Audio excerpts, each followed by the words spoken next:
Chapter 18. His Mark. As we were walking down the end of the wharf towards the ship, Queequeg carrying his harpoon, Captain Peleg in his gruff voice loudly hailed us from his wigwam, saying he had not suspected my friend was a cannibal, and furthermore announcing that he let no cannibals on board that craft, unless they previously produced their papers. "What do you mean by that, Captain Peleg?" said I, now jumping on the bulwarks, and leaving my comrade standing on the wharf. "I mean," he replied, "he must show his papers." "Yes," said Captain Bildad in his hollow voice, sticking his head from behind Peleg's, out of the wigwam. "He must show that he's converted. Son of darkness," he added, turning to Queequeg, "art thou at present in communion with any Christian church?" "Why," said I, "he's a member of the First Congregational Church." Here be it said, that many tattooed savages sailing in Nantucket ships at last come to be converted into the churches.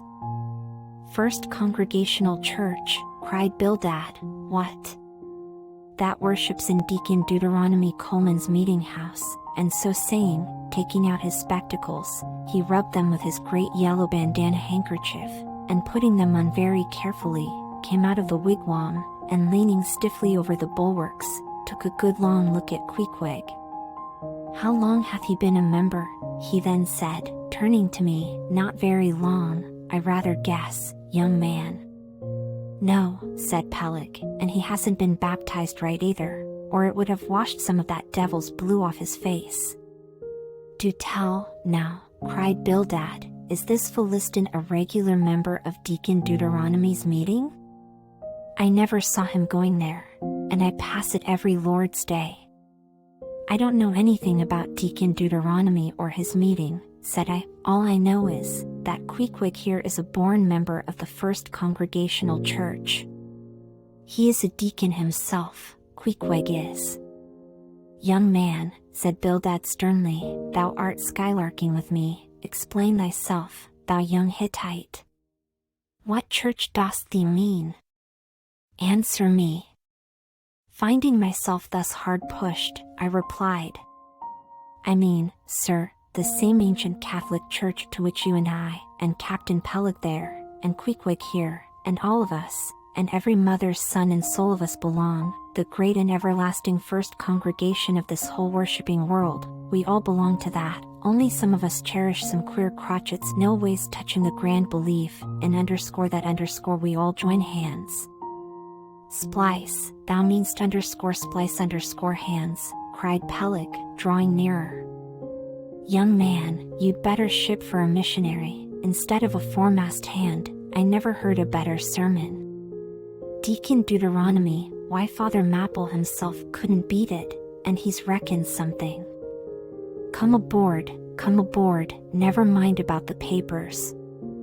I say, tell Quahog there, what's that you call him? Tell Quahog to step along. By the great anchor, what a harpoon he's got there. Looks like good stuff that, and he handles it about right. I say, Quahog, or whatever your name is, did you ever stand in the head of a whaleboat? Did you ever strike a fish?" Without saying a word, Queequeg, in his wild sort of way, jumped upon the bulwarks, from thence into the bows of one of the whaleboats hanging to the side, and then bracing his left knee, and poising his harpoon, cried out in some such way as this, "Capine, you see him small drop tar on water, dear? You see him? Well, s'pose him one will I, well, den," and taking sharp aim at it, he darted the iron right over old Bildad's broad brim, clean across the ship's decks, and struck the glistening tar spot out of sight. "Now," said Queequeg, quietly hauling in the line, "s'pose see him will I, why, dad will dead."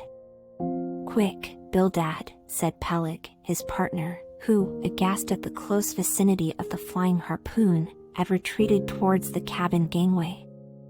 "Quick, I say, you Bildad, and get the ship's papers. We must have Hedgehog there, I mean Quahog, in one of our boats. Look ye, Quahog, we'll give ye the 90th lay, and that's more than ever was given a harpooneer yet out of Nantucket. So down we went into the cabin, and to my great joy Queequeg was soon enrolled among the same ship's company to which I myself belonged. When all preliminaries were over and Peleg had got everything ready for signing, he turned to me and said, "I guess, Quahog there don't know how to write, does he?" "I say, Quahog, blast ye. Dost thou sign thy name or make thy mark?"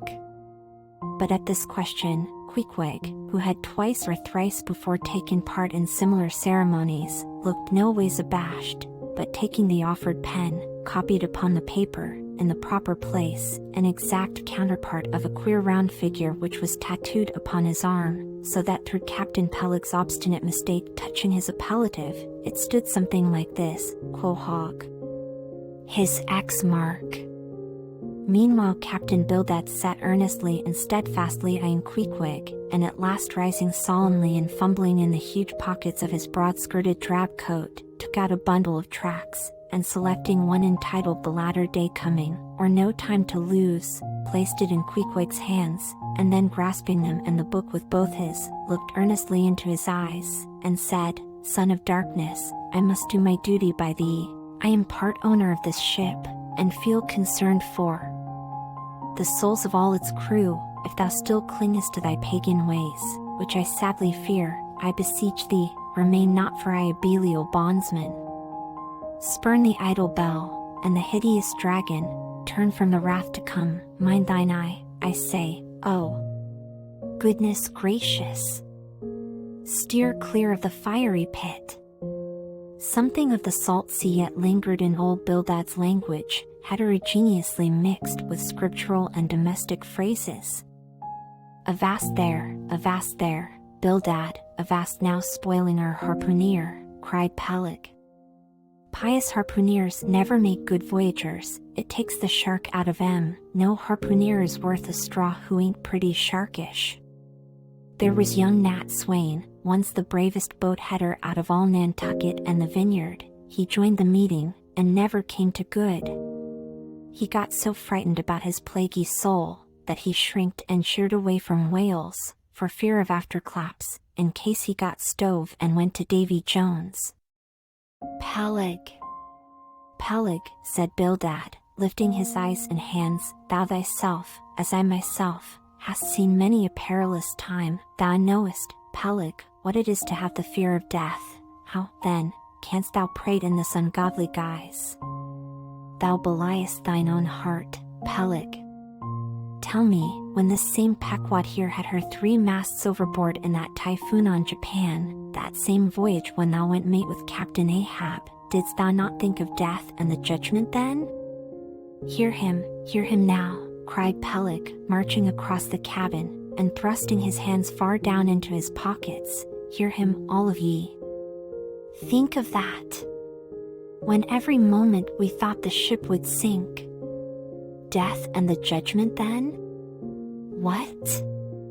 With all 3 masts making such an everlasting thundering against the side, and every sea breaking over us, fore and aft.